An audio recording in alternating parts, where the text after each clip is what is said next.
श्री राधे। आगे हम आपको बताने जा रहे हैं जो कि तरह तरह के लोग बोल रहे हैं कि कलयुग की उम्र ये है, कलयुग आरंभ हो चुका है, कलयुग ये होगा, कलयुग में ये होगा, कलयुग की उम्र पूरी हो चुकी है, अब सतयुग आने वाला वा। ऐसा तथ्य बिल्कुल व्यर्थ है। ये इस बात का महत्व संपूर्ण सुख सागर श्रीमद् भागवत पुराण के 10वां अध्याय में बताया गया है, जिसको कहते हैं युग के युग वर्ण। इसमें सतयुग, त्रेता युग, द्वापर युग और कल युग की महिमा का वर्णन किया गया है। ध्यान दीजिए। 10वां अध्याय युग वर्णन। विदुर जी का कथन सुनकर मैत्र जी अति आनंदित हुए। तब पश्चात बोले, हे महात्मा विदुर, सृष्टि की विद्वता का प्रश्न अति उत्तम है। अतः मैं आपको ये ज्ञान प्रदान करता हूँ जो ब्रह्मा जी ने युगों को 4 भागों में बांटते समय युग अवधि का नाम दिया। 4 युग निर्माण करने के पश्चात चारों युगों को अलग अलग काल तक बने रहने का निश्चय किया, किंतु उससे पहले भी ये जान लेना आवश्यक है कि 4 युग है। ध्यान दीजिए। सतयुग, त्रेता युग, सतयुग, त्रेता युग, द्वापर युग और कल युग। सतयुग जिसे सत्य का युग भी कहा जाता है, सत्य का युग कहा जाता है। उसकी आयु, ध्यान दीजिए, उसकी आयु 4800 वर्ष की ब्रह्मा जी की निर्धारित की। 3600 वर्ष का त्रेता युग, 2400 दिव्य वर्ष निर्धारित की। दिव्य वर्ष द्वारा द्वापर युग एवं 1200 वर्ष की आयु कल युग को प्रदान की। अतः मनुष्य के समय अनुसार, ध्यान दीजिए, ये तथ्य आप सबके लिए बहुत ही महत्वपूर्ण है। जो लोग तरह तरह की बातें बोल रहे हैं उनके बारे में श्रीमद् भागवत पुराण में विस्तार से बताया गया है। अतः मनुष्य के समय के अनुसार युगों की अवधि इस प्रकार है। देवताओं का एक दिन मनुष्य के 1 वर्ष के बराबर होता है तथा देव का 1 वर्ष मनुष्य के 360 वर्ष हुआ। इस तरह मनुष्यों के समय अनुसार सतयुग की आयु, ध्यान दीजिए, ये संज्ञा आपको बताई गई है 12 लाख। ये देखिए,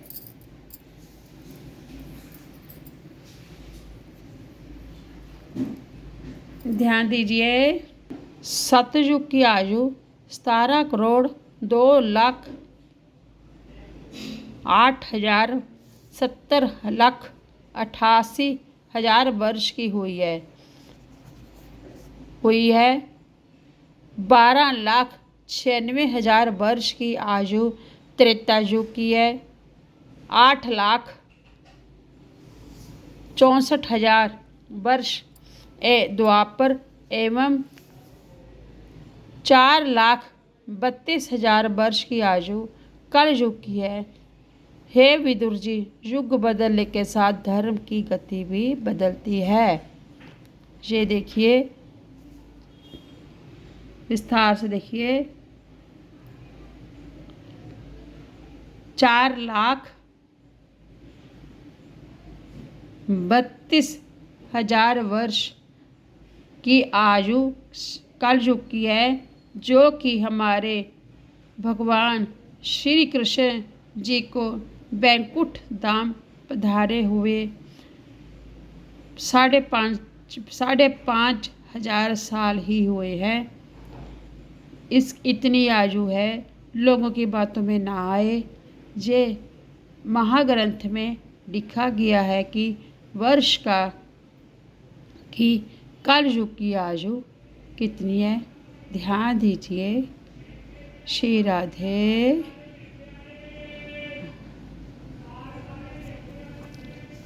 आगे का ध्यान दीजिए। वर्ष की आयु कल युग की है। ये दीजिए, आपको नज़दीक से दिखाने जा रहे हैं। हमारा मकसद वीडियो बनाने का नहीं है, हमारा मकसद है आपको इसे अवगत करवाना। श्री राधे। वर्ष की आयु कल युग की है। यह विदुर जी, युग बदलने के साथ धर्म की गति भी बदलती रही है। सतयुग में धर्म के 4 चरण थे। ध्यान दीजिए।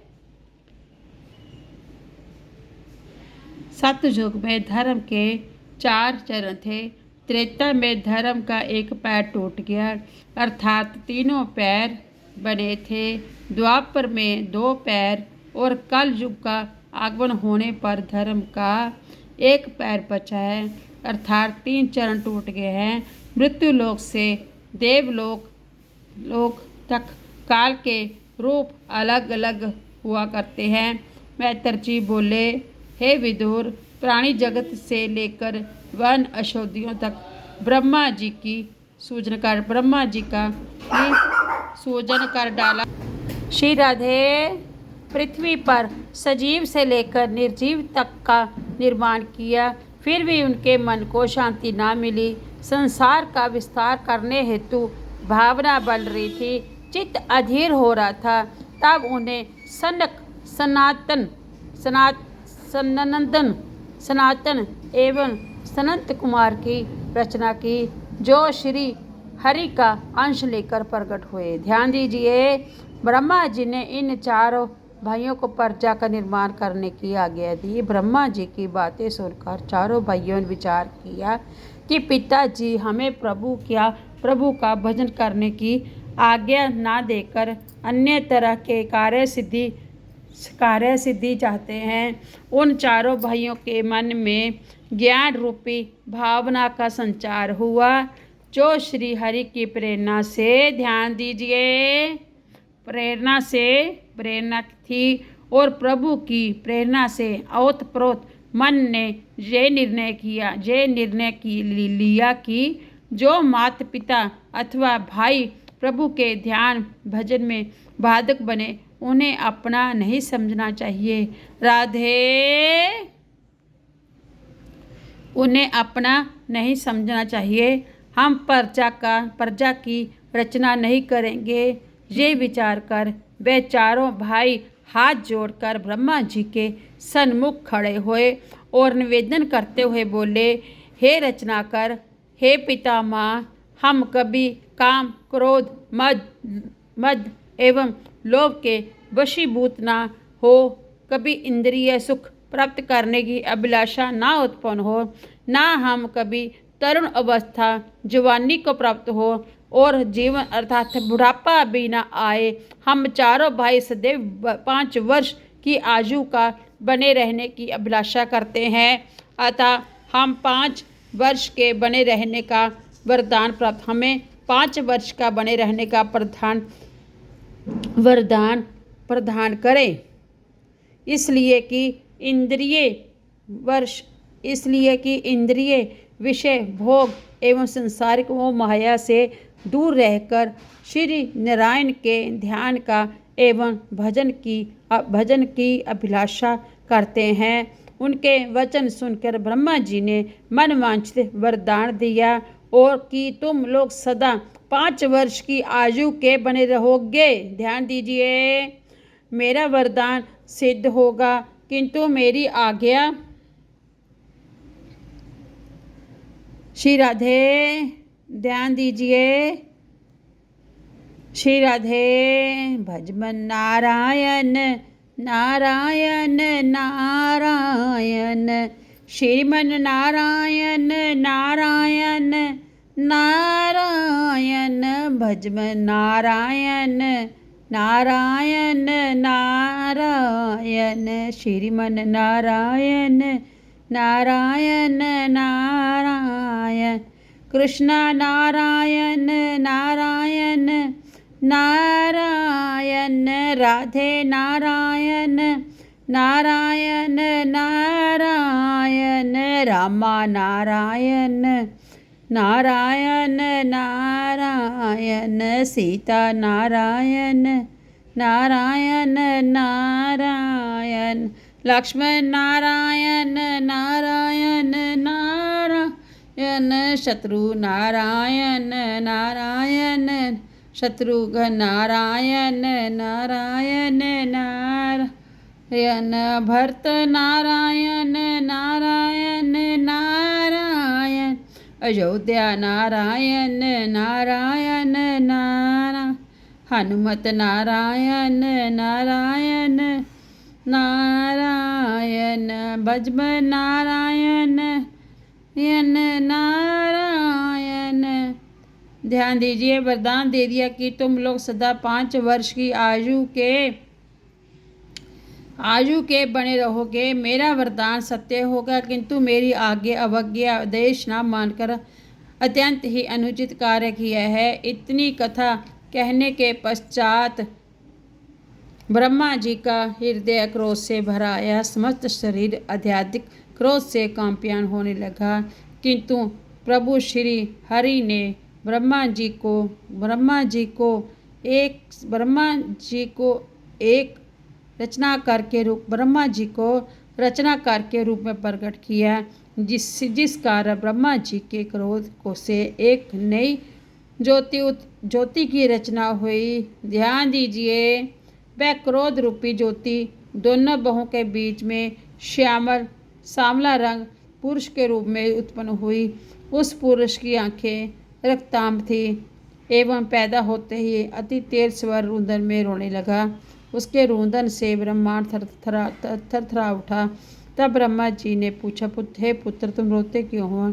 बाहों के मध्य से ब्रह्मा जी के क्रोध के कारण उत्पन्न हुए पुरुष ने कहा, हे पितामह, मैं अनाम हूँ, आप अति शीघ्र मेरा नामकरण कीजिए। ब्रह्मा जी ने विचार किया, ये बालक पैदा होते ही रुदन करने लगा, अतः ये रुद्र होगा।